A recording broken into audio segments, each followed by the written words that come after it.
আসসালামু আলাইকুম। বিএনপির বিরুদ্ধে ষড়যন্ত্র চলছে।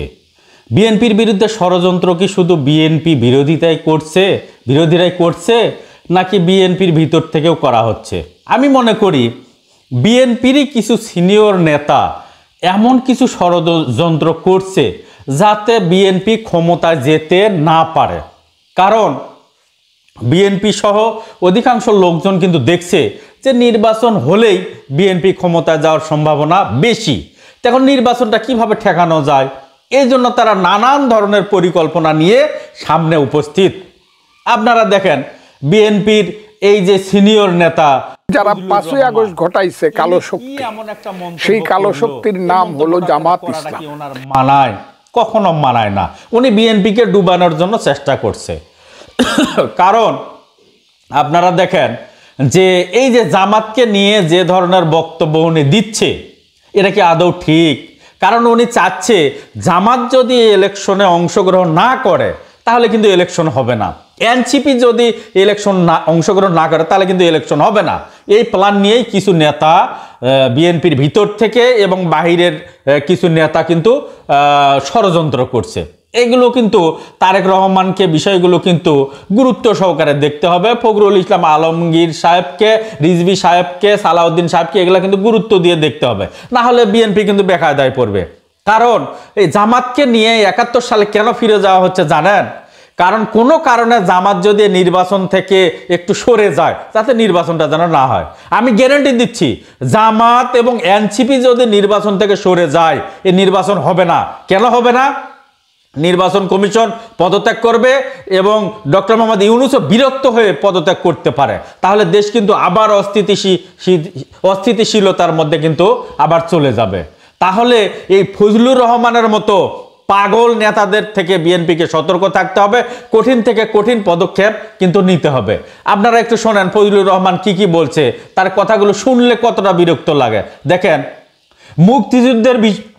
মুক্তিযুদ্ধের বিষয়ে আপোষ করব না, মুক্তিযুদ্ধের বিষয়ে আপোষ না করার উনি কি দেশটাকে আবার 54 বছর পিছনে নিয়ে যেতে চাচ্ছে? কেন বারবার মুক্তিযুদ্ধের কথা বলা হচ্ছে? বর্তমানের সমস্যা হচ্ছে নির্বাচন নিয়ে কথা বলুক। উনি কেন 71-এ ফিরে যাচ্ছে? তার মানে বিএনপিকে কিন্তু উনি ডুবানোর প্ল্যান করছে। এরপরে উনি আবার কি বলছে একটু দেখেন। বিএনপি চেয়ারপারসনের উপদেষ্টা কাউন্সিলের সদস্য অ্যাডভোকেট ফজলুর রহমান বলেছেন, মুক্তিযুদ্ধের বিষয়ে আপোষ করব না, 5 আগস্ট কালো শক্তি ঘটিয়েছে এমন বক্তব্য আমি দেইনি। উনি কিন্তু বক্তব্য দিয়েছেন। আপনারা বক্তব্যটা একটু শোনেন। মানুষ বুঝে ফেলেছে এরা হলো রাজাকারের বাচ্চা। তারা টাকা পয়সার মাধ্যমে তরুণ সমাজের একটা অংশকে তারা যে কোনোভাবে কনভিন্স করে নির্বাচন হলে পরেই বিএনপি আল্লাহর রহমতে 2/3 উপরে সিট পায় ক্ষমতায় আসবে।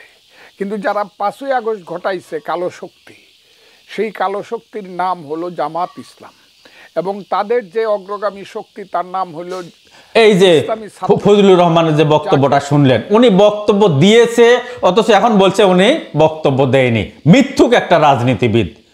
এরপরে দেখেন এই ফজলুর রহমানকে নিয়ে 97 সংগঠনের যৌথ বিবৃতি আসছে। একটা দুইটা 97টা সংগঠনের যৌথ বিবৃতি আসছে। দেখেন সংগঠনগুলো কি আমি দেখাচ্ছি। দেখেন 97টা সংগঠনকে আমি দেখাচ্ছি, আপনারা একটু দেখেন।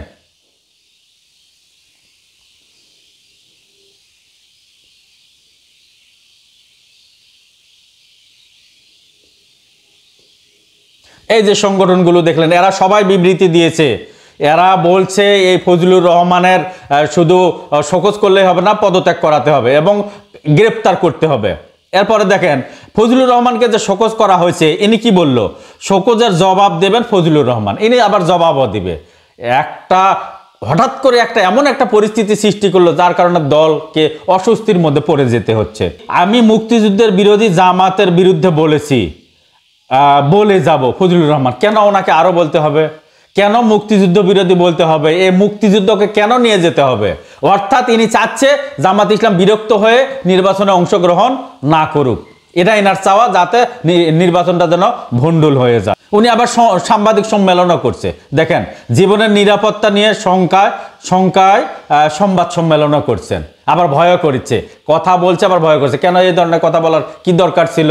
ফজলুর রহমানের বাড়ির সামনে ছাত্র জনতা ও সেনা পুলিশ সদস্যদের অবস্থান, এই যে এমন একটা পরিস্থিতি সৃষ্টি করলে এইসব কথা বলার দরকার আছে? জামাতকে নিয়ে, জামাত বর্তমানে একটা নিবন্ধিত রাজনৈতিক দল, নির্বাচনের মাধ্যমে তাকে পরাজিত করতে হবে। কেন বারবার ৭১-এ নিয়ে যাওয়া হচ্ছে? এই একটা কথার জন্য দেখেন পরিস্থিতিটা দেখেন।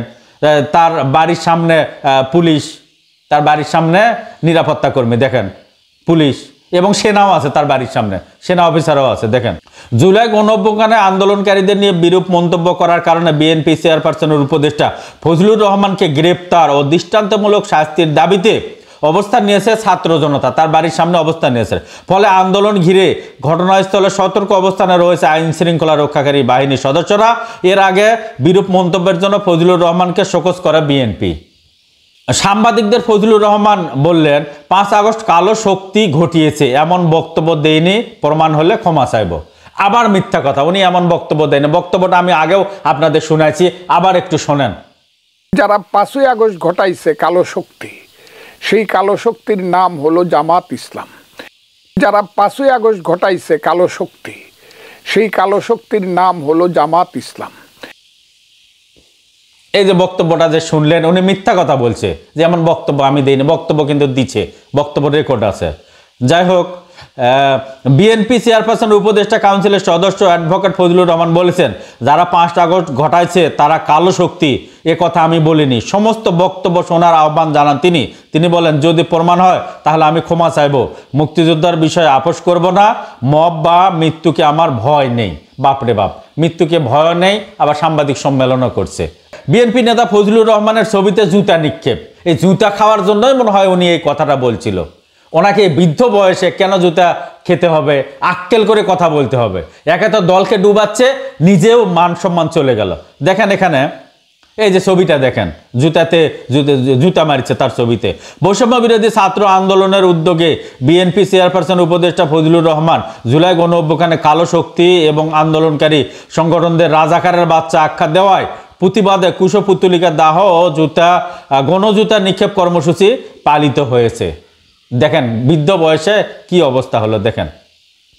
এরপরে দেখেন, জুলাই আন্দোলনকারীদের নিয়ে ফজলুর রহমানের বক্তব্য শিবিরের প্রতিবাদ।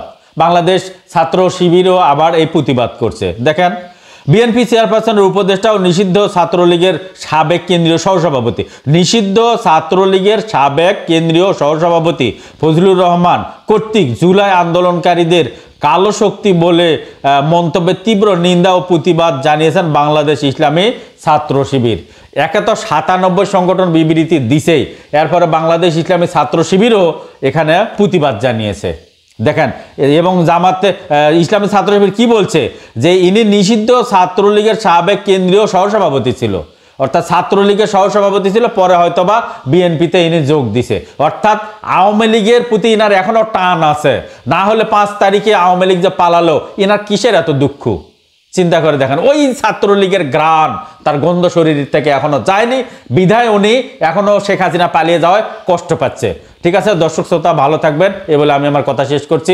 আসসালামু আলাইকুম।